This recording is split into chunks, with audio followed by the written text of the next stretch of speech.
Laga debut pelatih Patrick Kluivert berakhir sangat mengecewakan. Bertandang ke Sydney Football Stadium, tim Garuda yang sejatinya datang dengan optimisme tinggi bakal mencuri poin, malah terjadi sebaliknya, harus pulang tanpa membawa 1 poin pun bahkan kalah dengan lebih memalukan di bantai 5-1. Ikuti terus perkembangan berita bola terbaru, baik dari dalam dan luar negeri, hanya di channel Gol Berita Dalam Bola. Guys, jangan lupa like, komen dan subscribe, agar kalian Sobat Garuda tidak ketinggalan berita seputar tim Garuda dan sepak bola dunia. Laga debut pelatih Patrick Kluivert berakhir sangat mengecewakan.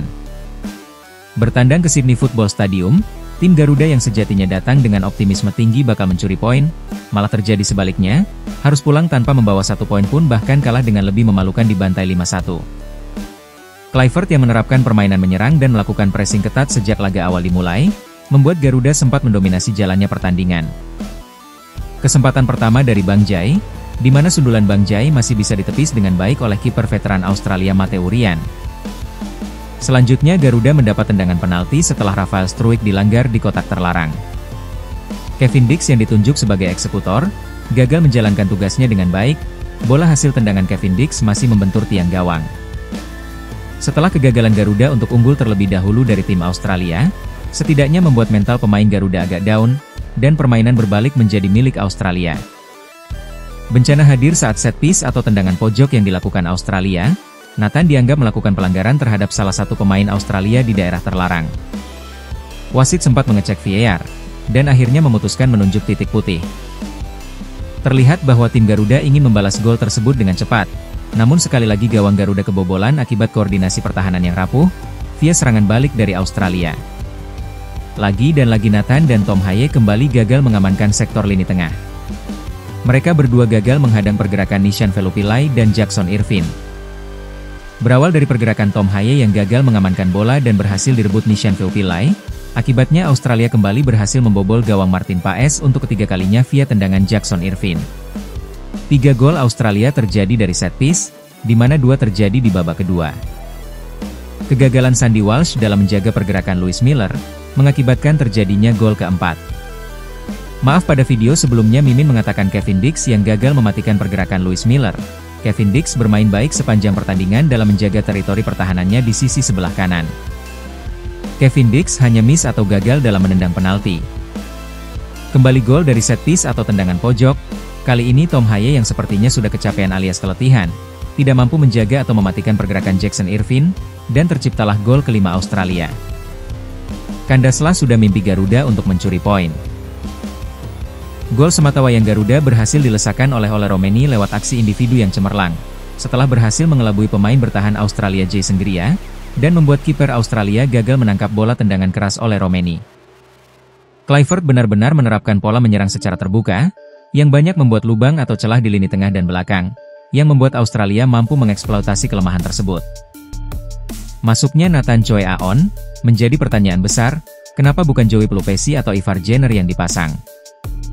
Sejatinya Nathan sangat minim sekali bermain di klubnya Swansea City.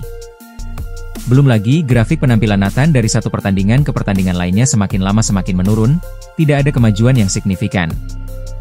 Berbeda dengan penampilan dari Ivar Jenner yang semakin hari semakin baik. Lalu dengan dipasangnya Rafael Struijk memperjelas Kluivert benar-benar ingin tampil menyerang. Apa ada yang salah dengan format tersebut? Jawabannya tidak sama sekali. Hanya saja dengan dipasangnya Nathan Choi Aon membuat lini tengah kita mudah ditembus Australia ketika mereka melakukan serangan balik. Karena Tom Haye pun juga punya kelemahan dalam hal stamina, di mana Tom Haye biasanya hanya mampu bermain selama sekitar 60-70 menit dan kemampuan bertahannya pun terbilang biasa saja. Namun dalam hal penyerangan Tom Haye diakui punya kemampuan distribusi bola yang sangat baik. Maka dari itu untuk menutupi kelemahan dari Tom Haye ini, Tom Haye harus dipasangkan dengan pemain yang kemampuan bertahan sangat baik, dan hal tersebut ada di diri Joey Pelupesi dan Ivar Jenner. Namun malah memasang Nathan Choi Aon yang performanya sedang tidak baik-baik saja atau menurun. Di sini terlihat Patrick Kluivert belum mengenal secara detail karakter dari pemain yang dimilikinya, sehingga terlalu memaksakan melakukan formasi penyerangan secara frontal. Jika seandainya Joey Pelupesi atau Ivar Jenner dan Sandy Walsh yang masuk, permainan tim Garuda memang lebih pasif karena ketiga pemain tersebut bertipe pemain yang kuat bertahan, sedangkan Kluivert ingin pemain yang aktif dalam menyerang.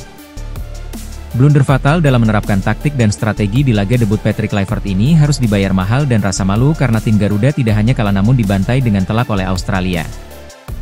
Chance teriakan ST pun menggema di Sydney Football Stadium, karena kekecewaan Sobat Garuda melihat tim kesayangannya harus kalah telak dipermalukan Australia dengan dibantai 5-1. Padahal di tangan ST tim Garuda berhasil menahan imbang raksasa Asia tersebut di Stadion Gelora Bung Karno, Jakarta.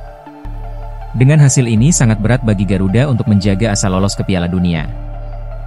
Mengingat tim Garuda harus mampu mengalahkan Bahrain di Jakarta, di mana Bahrain tampil apik melawan Jepang, walaupun pada akhirnya tim Samurai Biru berhasil mengalahkan Bahrain dengan skor akhir 2-0, dan sekaligus memastikan Jepang sebagai tim dari benua Asia pertama yang berhasil lolos ke Piala Dunia 2026 sebagai juara grup C. Minimnya waktu latihan untuk menggalang chemistry antar pemain membuat tim Garuda tidak tampil maksimal. Bisa dikatakan hanya 2 hari saja tim Garuda baru bergabung sebagai sebuah tim. Namun hal ini tentu bukan lagi menjadi alasan atas kekalahan memalukan ini. Karena yang diinginkan Sobat Garuda sekarang, bukan lagi proses, tapi hasil akhir. Kalaupun masih kalah dengan selisih 1 atau 2 gol, mungkin Mimin dan Sobat Garuda pasti masih bisa memakluminya. Namun ini benar-benar kekalahan yang memalukan dan sangat mengecewakan, di mana gawang Garuda dengan mudahnya dibobol pemain Australia.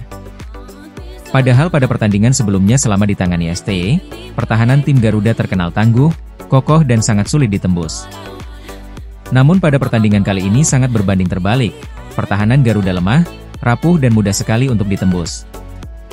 Sungguh terlalu. Guys, jangan lupa like, komen, dan subscribe. Terima kasih.